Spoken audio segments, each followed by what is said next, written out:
Flavia, let me put you on the spot. If there was one feature that a CEO needs to take on board for transformation, what would it be? I think the one element for success, Stephen, is that a leader has to have clear, precise decision making. If a leader cannot articulate and stand by decisions made, the organization will flounder. If the leader looks around for consensus, believes that buy-in is going to be a ticket to their success, it's a fantasy. Yeah? It's about saying, I know. Well, really, Stephen, it's about saying not only I know, it's saying I have the chair. And most people will forgive a bad decision before they'll forgive no decision. It's okay to say, I thought we should go this way. I didn't do that remarkably well, and we're going to do it this way. In business, as you get more senior, as the business gets larger and the decisions get more expensive, perhaps they're a little less forgiving. But at least you were prepared to be courageous and take a decision. And again, if we look at lessons learned from history, courage of your conviction, courage to act on that conviction by taking a decision. Margaret Thatcher wasn't popular, but she stood by what she said, and she was prepared to make some fairly big ticket decisions. We see that in any great leader. Transformation often tries to make people believe that change is about communication. It's about stakeholder engagement. It's about making sure everybody's in on everything. And to be quite frank with you, Stephen, I actually think that has very little to do with the success. We look at 30 plus years worth of research into change and transformation, and continually we find communication is the least effective lever of driving change. Now, I say that, and you would think that I just blasphemed. Well, you've said many things that are counterintuitive. You've talked about, popularity is not something you should be seeking, and this notion of what you just referred to there. And again, popularity should not be sought, but you must always play it with heart. You have to have compassion. You have to understand this is a human condition. But that, I don't believe, begins by what I probably very disrespectfully like to call the newsletter and the t-shirt form of change management. It's like, look, here's your newsletter and here's a stubby holder and a t-shirt. Yay, we've changed, okay? What I'm actually trying to say is, when you give people information and support about making choices, then you're making a compassionate, precise move in your organization. Notice I didn't say, take away your decision. I didn't say, ask people what they think of your decisions. I said, make sure whenever you present your non-negotiables that people understand why, what value it will release, and how you're going to support them through either joining you or not. Oftentimes leaders also on this point focus on the people who aren't making the change and forget the people who have. Your early adopters, your people who went, this is fantastic, I'm on board, are so often forgotten. Stakeholder management focuses only on people who don't want to come. Why? They don't want to come. Allow them not to come. It's okay. And this is again where your company has that balance with process and governance. You're never going to say, but Bob is the only person who knows how that runs. Well, shame on you. Then your process doesn't support your business strategy. Your resource strategy isn't supported by capability. It all comes back to those core questions of leadership. Is my business strategy in line with my process, with my resources, and my people? Yeah? Can I just ask you on the communications? You talk about communication in a, I won't say dismissive way, but perhaps not with the same priority as other considerations. Are you saying it's not important?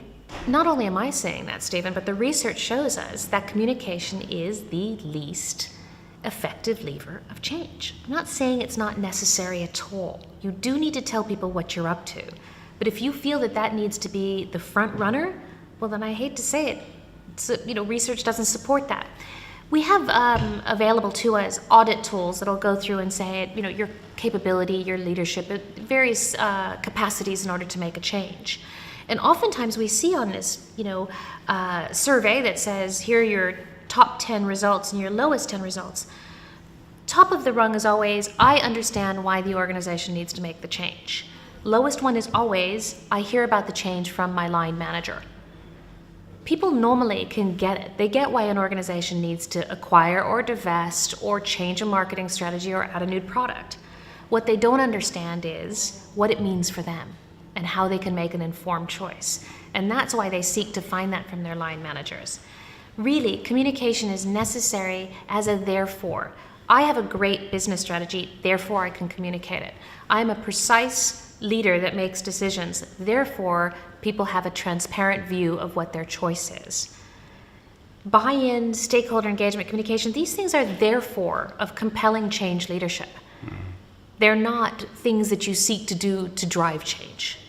Let me say that again. Great leaders are decisive, clear communicators. Therefore, communication occurs. Therefore, stakeholders are engaged. Therefore, change is successful, not the other way around. Now, Flavia, I'm going to be a little controversial here. Many people watching might think that this whole change business is just creating an industry for itself, or for people like you to make money. What would you say to that? Wow, I better be careful how I answer this, Stephen. So is change and transformation creating an industry? I think in a lot of ways the answer to that question, Stephen, is yes.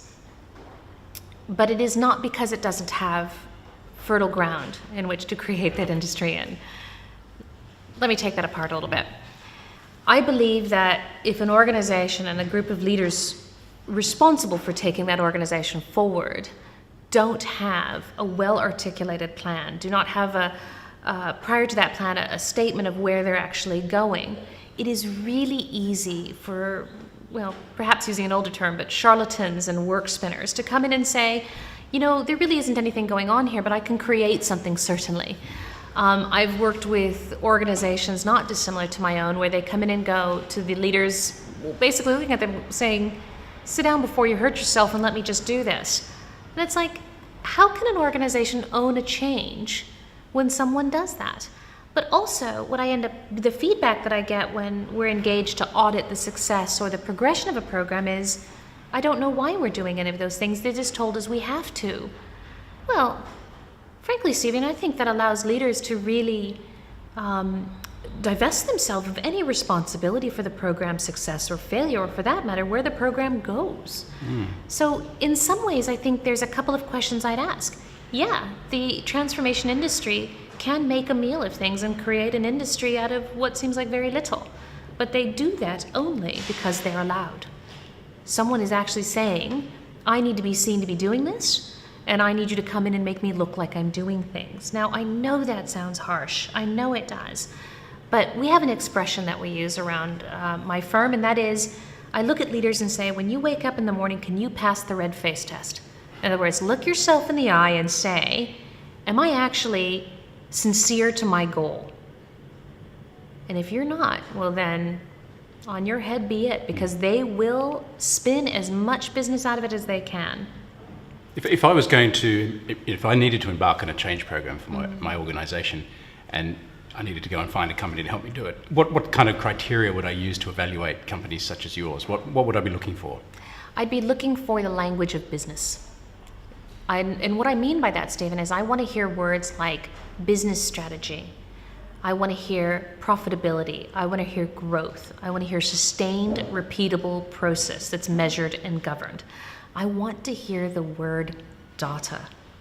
Now, hard to believe that data can be a turn on, can't it? But I tell you, data, information, who has it, how much of it, how frequently, and how accurately is where business is successful, especially in this day and age. Can I just ask you one question in closing, and that is change something that an internal executive could drive within an organization, or do we always need to go to external companies like yours?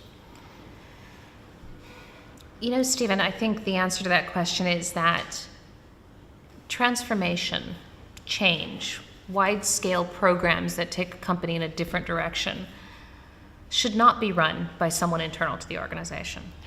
That's not to say that you immediately turn to a consulting firm.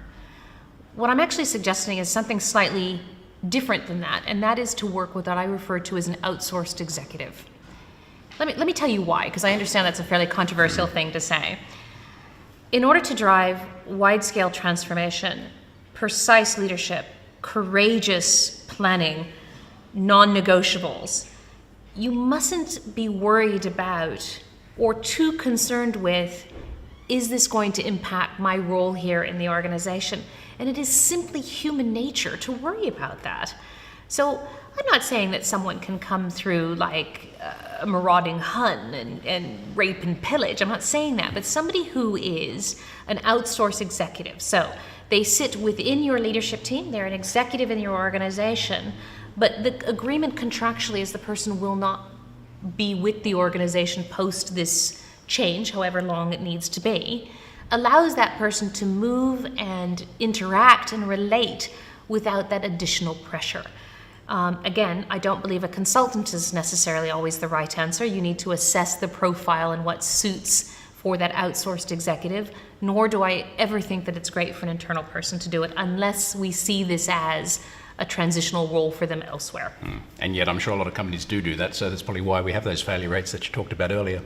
It does, because people naturally are concerned about where they're placed post a program's completion. And alas, success or fail, very few change managers I can think of in my 28 years of history that have been promoted.